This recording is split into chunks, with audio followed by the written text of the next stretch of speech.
do your job, stick to your belongings, and don't act like you're the boss of me.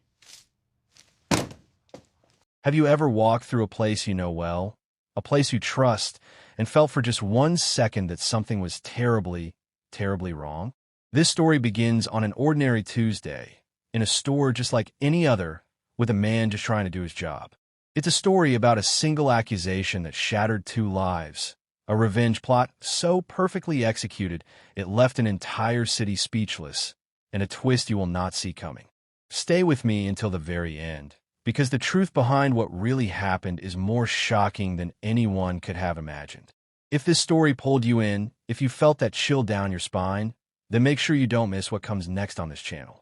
We uncover the mysteries that hide in plain sight. So hit that subscribe button and tap the bell for notifications. It's the easiest way to make sure you're here for the next incredible true story. Now, I'm curious to know where in the world you're watching from. Let me know. Comment your city name down below. The fluorescent lights of the zenith mart hummed a low, steady note, a sound so constant it became part of the air. It was a Tuesday, slow and predictable. Aisles were neat, products faced forward, and the scent of artificial lemon cleaner lingered from the morning mopping. Elijah Jones moved through the home goods section with a quiet efficiency, his dark hands carefully dusting the tops of microwave ovens still in their boxes. He was a large man, his frame once built for athleticism now softened by time and the quiet hardship of 2 jobs. His uniform, a crisp blue polo shirt with a name tag slightly askew, was his armor for the day's shift. His night shift, cleaning offices downtown, required a different, more anonymous uniform. He preferred this one. Here, he could sometimes talk to people. At the front of the store, near the registers, Sarah Pendleton, the store manager, was talking too. Her voice, sharp and carrying, cut through the store's sleepy atmosphere. She was pointing a manicured finger at a display of protein bars, her words a rapid-fire critique directed at a cowering stock boy. Her blonde hair was pulled into a severe ponytail, and her makeup was flawless, a mask of corporate authority. She was new, transferred from a bigger store in a wealthier part of the city, and she had brought with her a new kind of tension, a constant state of barely contained irritation.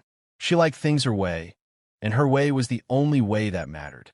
The first sign that this Tuesday would not be like the others was a small one. A woman in the skincare aisle let out a short, surprised gasp. Elijah, who was nearby stacking bottles of lotion, turned. The woman, an elderly lady with kind eyes, was holding a jar of a premium face cream. The lid was off, and the cream inside, which should have been a smooth, pale ivory, was a grotesque, swirling mix of black and gray. It looked like mold, but thicker, more deliberate. "Oh my," the woman said, her voice trembling slightly. "This one's gone bad. Very bad." Elijah gave her a small, sympathetic smile. "Seems like it, ma'am. Let me take that for you and get you a fresh one." He disposed of the jar, making a mental note to check the stock later. It was odd but not alarming. A bad batch, perhaps, but it wasn't just one jar. Over the next hour, reports trickled in from different sections. A man found a tube of toothpaste filled with a gritty, black substance. A young couple discovered a bottle of expensive shampoo, clouded with dark, oily streaks. The whispers started among the customers, a low current of unease. The products, it seemed, were spoiled, contaminated. Sarah Pendleton's irritation turned to cold fury. This was a reflection on her management. Her store was becoming unclean, unreliable. She stalked the aisles, her heels clicking a staccato rhythm of blame on the linoleum floor. Her eyes, scanning for a culprit, for someone to pin this chaos on, landed on Elijah. He was the only one who touched everything. He was the cleaner. He stocked the shelves. He had access. He was also big and black, and his quiet demeanor looked like guilt to her. A narrative, ugly and convenient, began to form in her mind. She watched him from a distance as he helped a customer, his movements slow and careful. To her, they looked furtive, suspicious. The climax arrived with a jar of a high-end blackhead clearing face wash. Sarah herself found it. She picked it up from a display he had just finished tidying. She unscrewed the cap. Instead of a clear gel, A thick, tar-like substance oozed out, smelling faintly of chemicals and rot. It was the final straw. She didn't think. She acted. Her phone was in her hand, her voice loud and panicked as she called 911. "I want to report a biohazard incident," she said, her words tumbling over each other. "I have an employee. He's tampering with products. He's contaminating everything. I feel threatened. I think he's dangerous." The sirens were a distant wail that grew into a piercing scream right outside the automatic doors. Two police officers entered, their postures rigid, their hands resting on their belts. The store fell into a dead silence. All eyes turned to Sarah, who pointed a shaking finger directly at Elijah. "Him," she said, her voice now a dramatic whisper. "It's him. He did this. He's been harassing me for weeks. And now this. This is his revenge because I rejected his advances." The lie came to her so easily, so completely, that she almost believed it herself. It explained everything. It made her the victim. It made him the monster.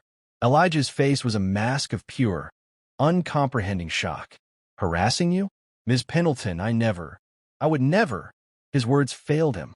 The weight of the accusation, the blatant, terrifying falseness of it, pressed the air from his lungs.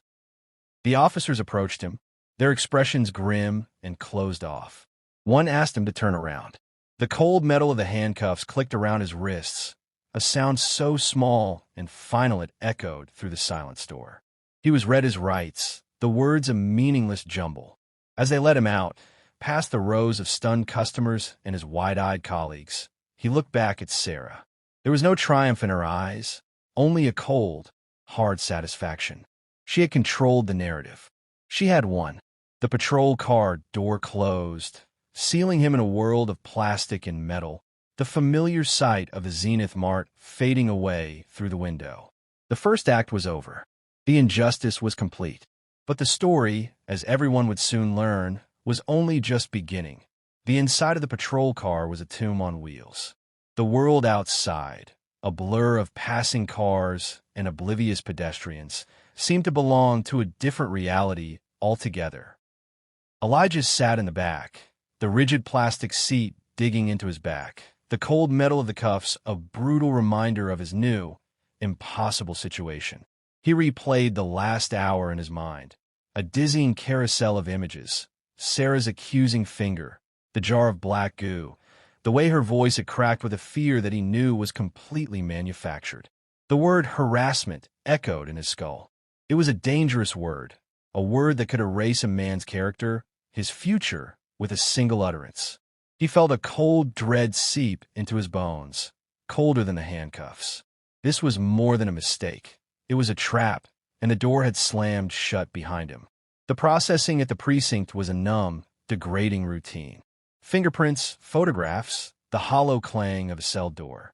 He was placed in a holding cell with a few other men, their faces etched with varying degrees of anger and resignation. They barely looked at him. He sat on the hard bench, staring at the scuffed floor, trying to breathe. His one phone call was to his wife, Lena. Her voice, usually a source of such warmth and strength, was thin with a terror that mirrored his own. "Elijah? Baby, what's happening?"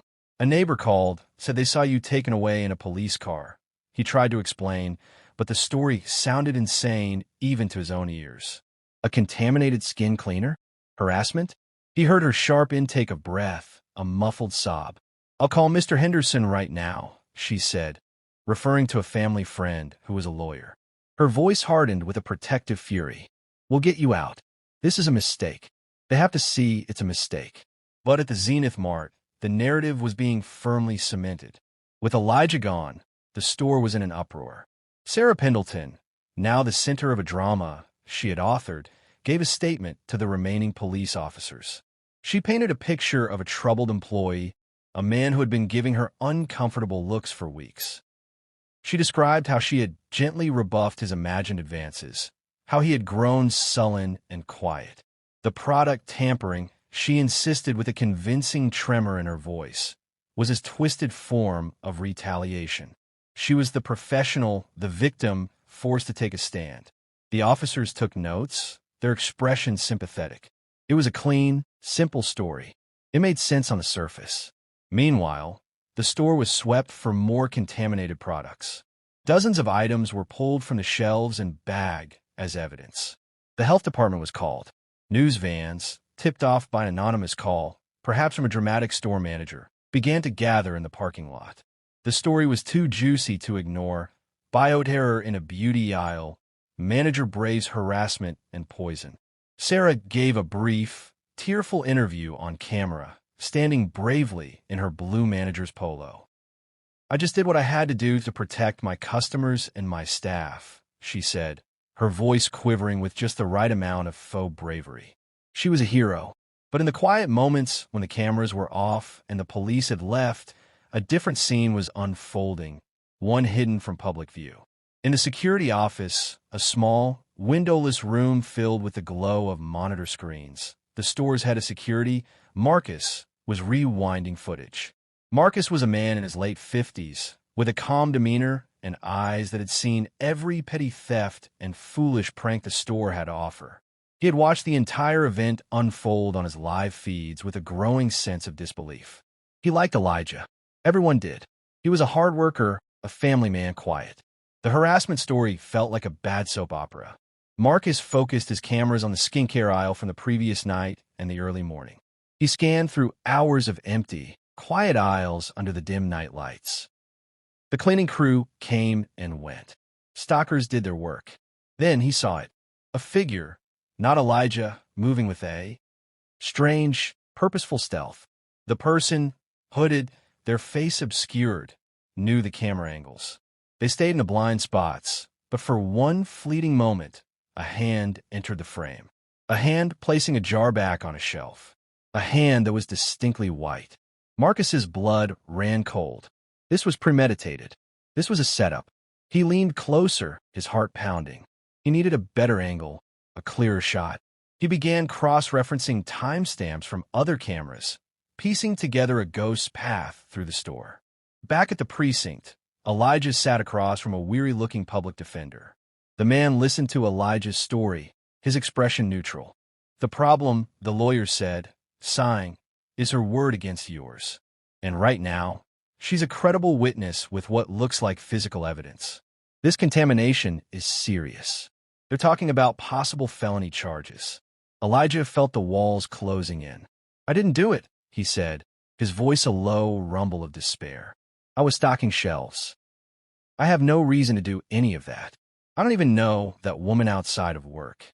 The lawyer just nodded, jotting down notes. "We'll ask for bail, but with the nature of the charges, it might be set high."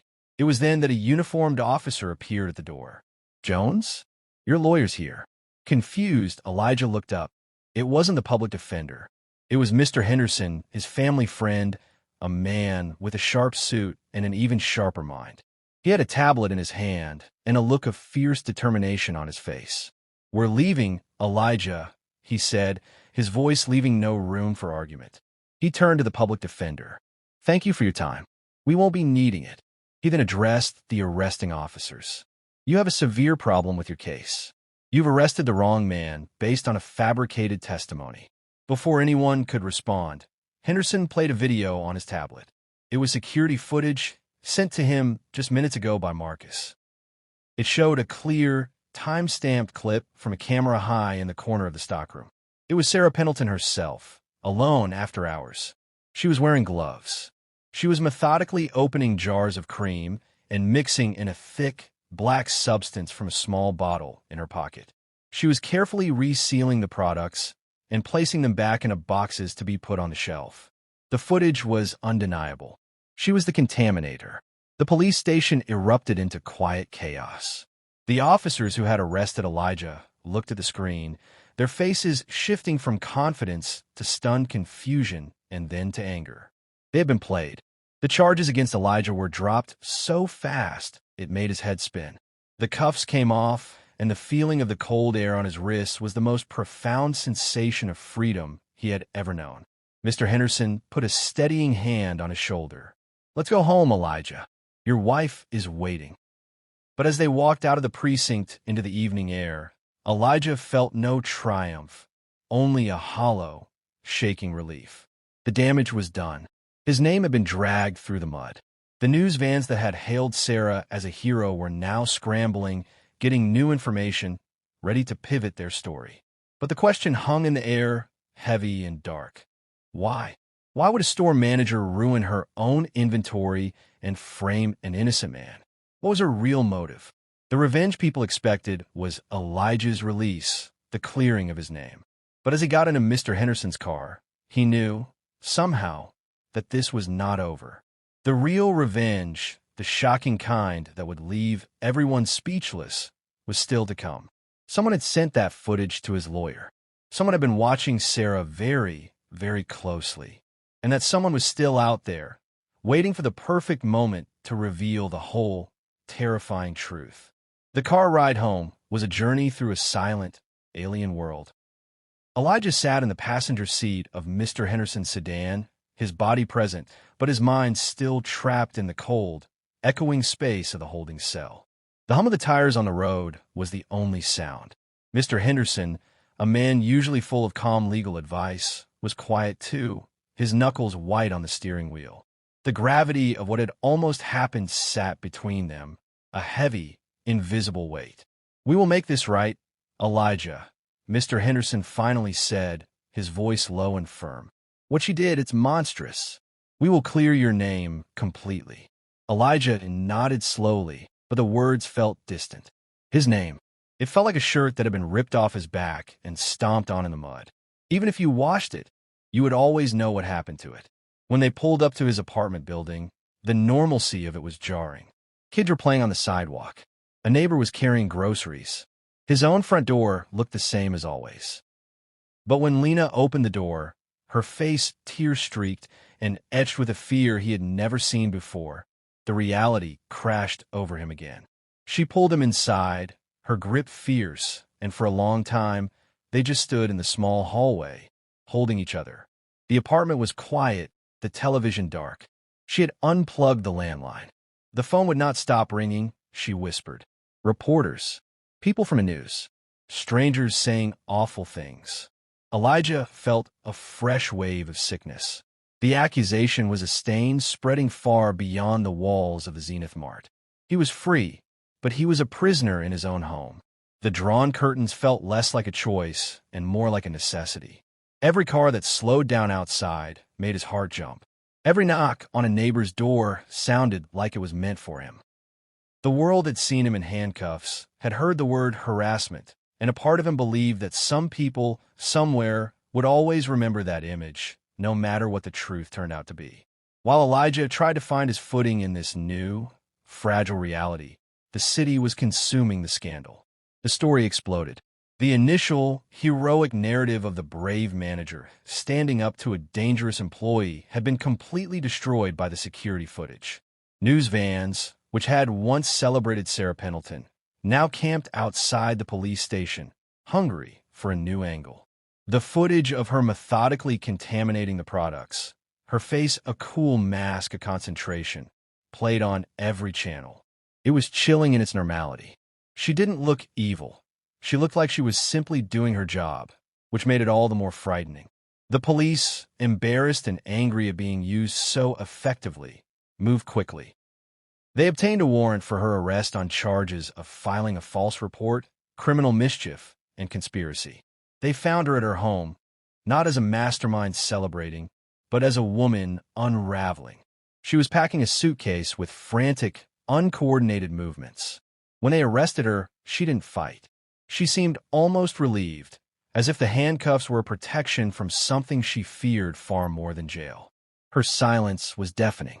She refused to speak, her eyes wide with a terror that seemed to go far beyond her current situation. The why was a giant question mark hanging over the entire case, fueling endless speculation on news panels and social media. Unseen by the public, the real investigation was just beginning. Marcus, the security guard, sat in his small office, surrounded by the glow of a dozen monitors. He had been the one to unearth the key footage, but the satisfaction of saving an innocent man was gone, replaced by a deep, nagging unease. Sarah's actions were too extreme, too risky for a simple grudge. It felt like a performance. But a performance for whom? He spent hours poring over the archived security footage, going back months. He watched Sarah's daily routines, her interactions, her late nights. He noticed a pattern of her staying long after her shift ended, often taking nervous, private calls in her office. Then he found it, a clip from a rainy night 2 months prior. The timestamp glowed in the corner of the screen. The store was closed, dark except for the emergency lights. Sarah was in her office, but she wasn't alone. A woman was with her. This woman was dressed in dark, nondescript clothing, a hoodie pulled up, but her posture was straight and confident, in stark contrast to Sarah's hunched, anxious form. The woman placed a thick, white envelope on the desk. Sarah's hands trembled as she picked it up, her head bowed. The woman then placed a hand on Sarah's shoulder. It might have looked like a comforting gesture, but the body language was all wrong. It was a gesture of control, of ownership. Then, the woman turned and left, moving through the dark store with an unnerving familiarity, her path a perfect avoidance of every camera's clear line of sight. Marcus felt a cold knot tighten in his stomach. This was not random. This was planned. He isolated the clearest frame he could get of the woman's face, a three-quarter view as she glanced back once toward the office.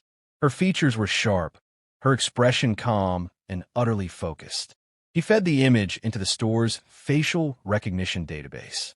The system, usually used to flag known shoplifters, churned for a few minutes before returning a single, startling match. Cynthia Reed, former employee, hired for the stockroom 2 years ago, worked for only 4 months. Her file was marked with a termination notice from the previous store manager. The reason stated was gross misconduct, found tampering with inventory. A cold shock ran through Marcus. A former employee, fired for the exact same crime, was now secretly meeting the new manager and giving her money. The pieces were there, but the picture they formed was insane. Why would Sarah, the manager, be taking orders from a woman she had likely never worked with? What was in that envelope? And what was the real goal of this bizarre, cruel plan? Marcus knew he had to call the police. This was evidence. This changed everything. But as his hand reached for the phone, he paused. This Cynthia Reed was a ghost. She had walked through the store unseen. She had manipulated a manager into committing career suicide, and she had almost destroyed an innocent man's life without ever showing her face. She was clearly several steps ahead of everyone. Calling the police felt like tipping his hand, like revealing the one card he held to an opponent who could see his entire deck. The revenge that everyone was talking about, Sarah's arrest, was just the middle of the story, not the end.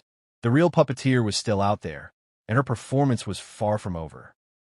The shocking truth was still hidden, waiting to be revealed in a way that would leave everyone, especially Elijah, utterly breathless. The days that followed were a strange, suspended reality for Elijah.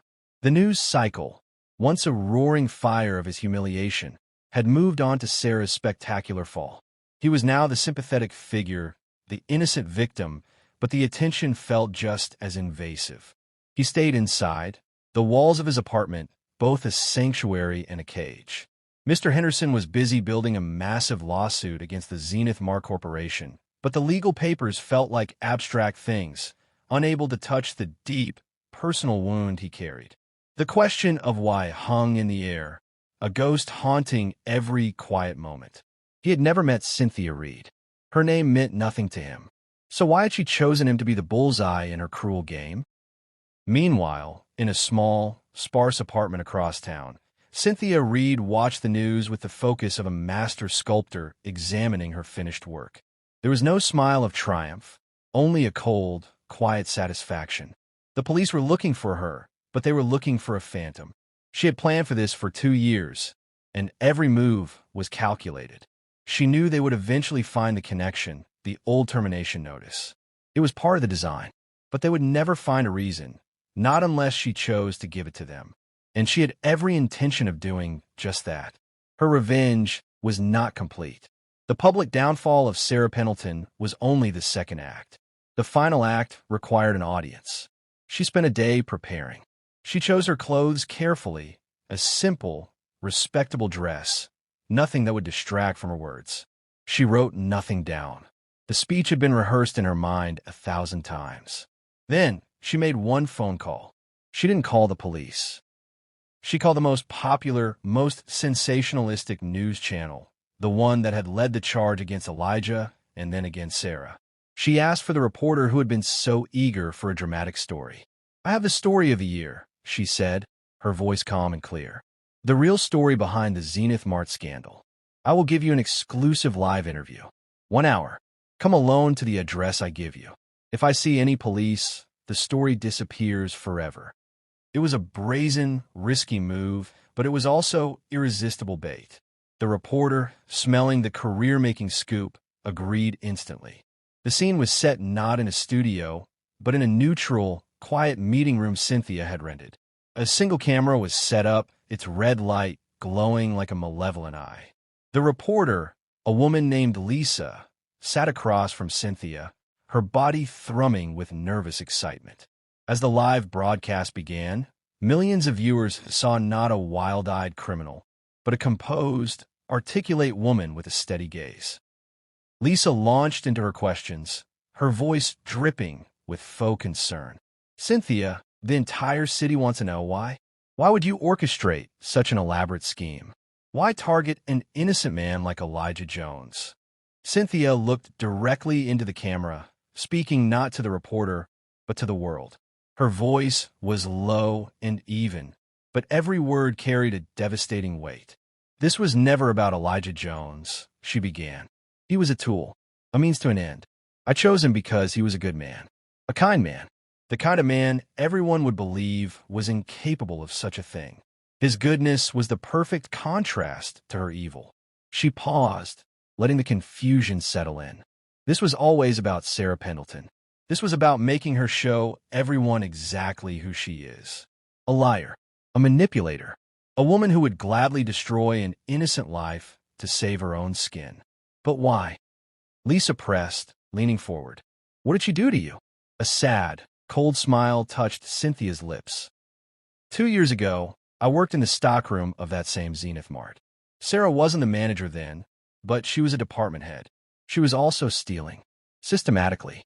Electronics, cosmetics, gift cards. She had a clever little system. But I figured it out. Cynthia's eyes hardened. I was young, naive. I went to her first. I thought I could reason with her, give her a chance to stop. I didn't want to get her fired. I just wanted it to stop. She took a slow breath, the memory clearly painful. She looked me right in the eye and thanked me for my concern. The next day, I was called into the manager's office. Sarah was there crying. She told him that I had been the one stealing, that I had tried to blackmail her into silence by threatening to frame her if she didn't help me. She was so convincing. She had evidence she had planted in my locker. I was 19. I had no money for a lawyer. I was fired on the spot for gross misconduct. They let me go without pressing charges only because Sarah, in her fake generosity, said she didn't want to ruin my young life. My life was ruined anyway. That termination notice followed me everywhere. I couldn't get another job. I lost my apartment. I spent a year living in my car. The studio was silent. The reporter's mouth was slightly agape. The entire city was listening, holding its breath. I promised myself I would get revenge, Cynthia continued, her voice gaining a sharp, clear edge. Not a petty revenge, a poetic one. I wanted her to experience the same thing she did to me. I wanted her to be caught in her own web of lies. I wanted the world to see her for what she is. So I watched her.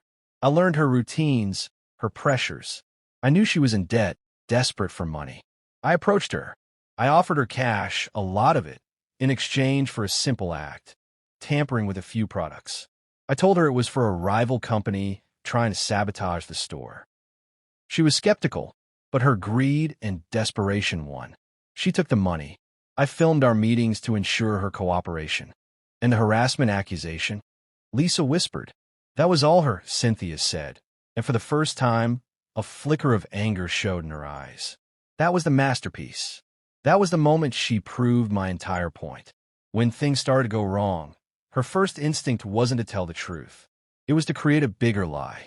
She chose the most damaging lie possible. She saw a big, quiet black man, and she saw the perfect pawn. She knew that accusation would stick in people's minds forever. She didn't just want to frame him for a crime. She wanted to destroy his character. She did to him exactly what she did to me, but worse. And she did it without any push from me. That was all Sarah Pendleton. The broadcast was utter chaos. In her cell, Sarah Pendleton watched on a small television and began to scream, a raw, hopeless sound of total defeat. Her entire history of manipulation had been laid bare for the world to see. Cynthia wasn't finished. She looked straight into the camera, her expression softening for the first time. Elijah Jones, she said, her voice now filled with a genuine, profound regret. I'm so sorry. I am sorry I used your goodness as a weapon. I am sorry you were caught in the crossfire of my war. You did not deserve a single second of the pain she caused you. I hope, one day, you can understand that my target was never you. It was the disease of a person who preys on the innocent. And now everyone can see that disease for what it is. As she finished speaking, the door to the room opened. The police, who had been monitoring the broadcast, moved in. Cynthia stood up calmly and offered her wrist for the cuffs. She had said what she needed to say. Her revenge was complete. Elijah, watching from his living room with Lena, felt the world shift under his feet. The monstrous, random act now had a reason, a terrible, twisted logic. He saw the reflection of his own pain in Cynthia's story. He felt a confusing mix of anger, pity, and a strange, hollow understanding. He was a victim, but so was she. Sarah Pendleton had been a poison, and Cynthia had created an antidote so strong it nearly killed everyone involved. The next day, Elijah opened his curtains. The sunlight felt different. He stepped outside. The air felt different. A neighbor waved to him, not with pity, but with a look of deep respect. The stain was finally gone.